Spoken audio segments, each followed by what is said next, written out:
So today we're going to talk about dimensional analysis, specifically problems where you're going to have to use two different conversion factors. So the problems that we've done up until today, if I gave you moles, you could convert to grams, or if I gave you grams, you could convert to moles. How would you do that? Well, you would need a periodic table, and you would get that number, and you would say grams of an element over 1 mole of that element, or you would flip that conversion factor.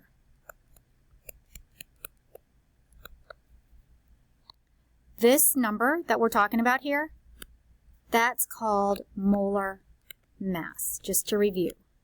So the number off the periodic table, if you're going to say the units are grams per mole, that's called molar mass.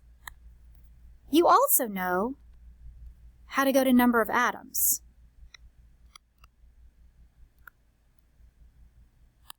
And for that one, you would have used 6.02 times 10 to the 23rd atoms of X over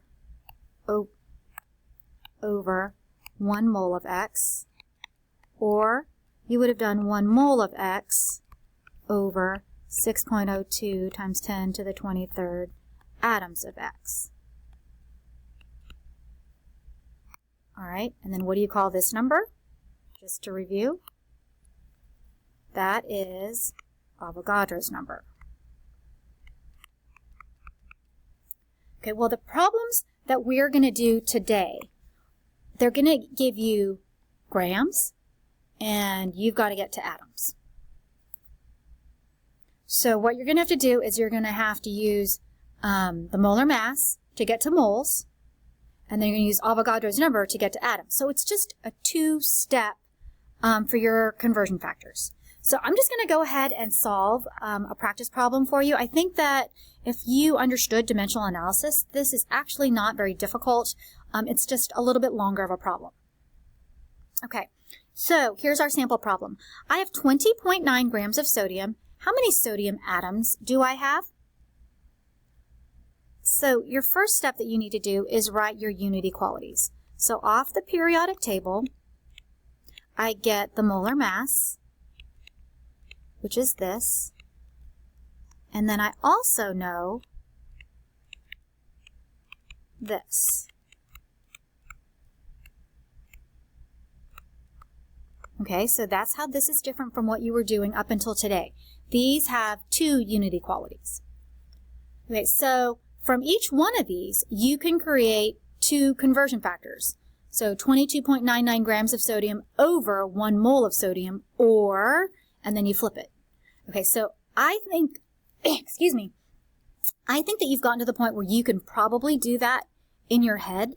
If you can't, then you need to write them out. That'll help you get it correct. But if you can do the jump and do part of this in your head from now on, you do not need to show me step number 2. So step number 2 is now going to be optional. So you can do it if you need to. If you don't need to, don't do it. Don't be lazy though. If you need to do it to get the answer correct, then you need to do it. Okay, step 3. Remember, that starts off with write the number that they give you from the problem.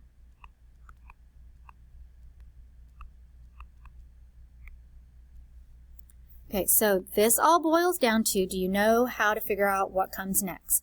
And what you need to pay attention to are your units. So the units of this number are grams of sodium. So I need grams of sodium down here. So then I go and I look at what I've written, and right there is grams of sodium. So I put, oh, excuse me. So I put, hold on, let me change my view back to the way I want it to be. So then I put 22.99 grams down here and 1 mole up here. So I look at this conversion factor up here, and I put this on the bottom, and I put this on the top. Okay? Grams of sodium wipe out. I have moles of sodium as my units, but this wants atoms. So I need to put moles of sodium down here so they cancel, atoms of sodium up here, because that's the unit that I want. So then I'm going to go and find atoms, and it's right there. So I know that that number goes here, and 1 goes there. Moles wipes out. I'm left with atoms of sodium, which is what I wanted, and I have to plug this into my calculator. All right, so into my calculator, I am plugging 22.99 divided by, I am plugging 20.9 divided by 22.99 times 6.02 EE23, and I need 3 sig figs. 5.47 times 10 to the 23rd atoms of sodium. And that would be my answer. And this, what you see on my screen, is the minimum amount of work that I need you to show me. Okay? Let's try this one, a second sample problem. This one says, I have 5 times 10 to the 27th atoms of carbon. How many grams of carbon is that? Okay, so you start off, periodic table for my molar mass, Avogadro's number for my number of atoms,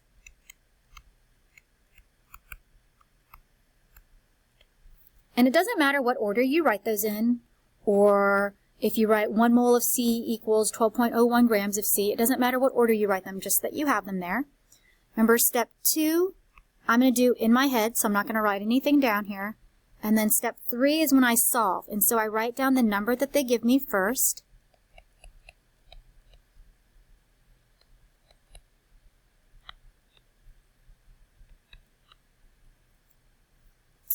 So I have atoms. So there's atoms. So that's the one that I need to use. And this will go down here so that units will cancel.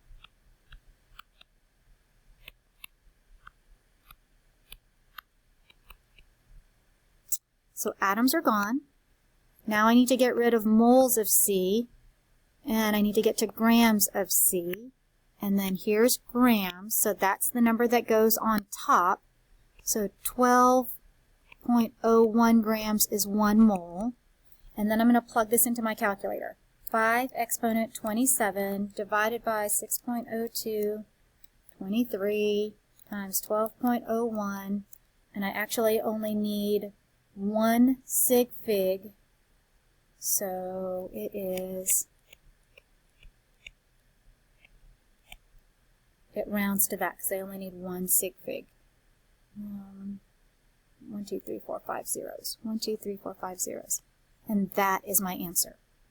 Okay, so nothing's crazy from what we were doing before. The only difference is that you're going from atoms all the way to grams. The way that you're going to be able to tell the difference between the problems. If you're reading a problem and there's moles in the words of the problem, those are the old kind, where you're only going to have 1 conversion factor. If you don't see moles anywhere in the problem, so like in this sample problem, you don't see the word moles anywhere in there, that's what's going to tell you that it's 2 steps that you would have to do. Okay, so remember this, depending on if you see moles or not, you do not have a way to go from atoms to grams or grams to atoms. You have to do it 2 steps, and you have to go from grams to moles, moles to atoms, or vice versa. Okay, your homework for tonight is in your books. Number 1 through 29 should be completely finished. Number 1 through 29 need to be completely finished. So that's your homework for tonight. You do have a quiz tomorrow. I did give answers to all of the problems that you would need to do. So let me give those to you super quick here. Let me see if I can just write them down for you. So the ones that you would have to do, okay, number 3 is one of these new kinds. And the answer to number 3 is 32.3 grams of silver. Another one that you would have to do that goes from grams to atoms or atoms to grams is number 11. And the answer to number 11 is 332 grams of helium. Number 12, the answer is 4.60 times 10 to the 23rd atoms of cobalt. Number 13, the answer is 2.09 times 10 to the 24th atoms of H.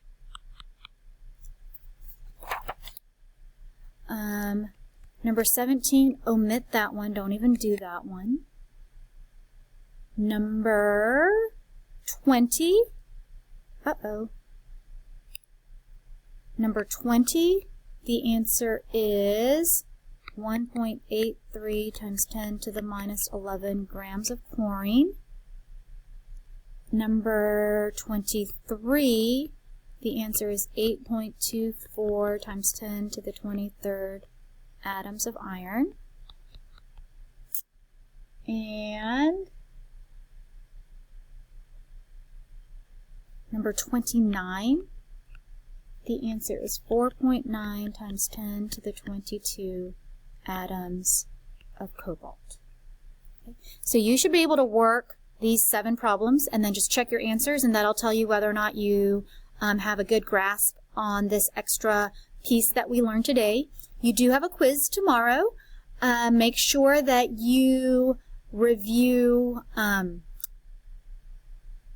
previous stuff as well. There might be a question about atomic number, atomic mass, lab equipment, physical changes, chemical changes. Make sure that you're not forgetting any of that stuff. And if you have questions, I will be here in the morning for tutorials. Hope that helped.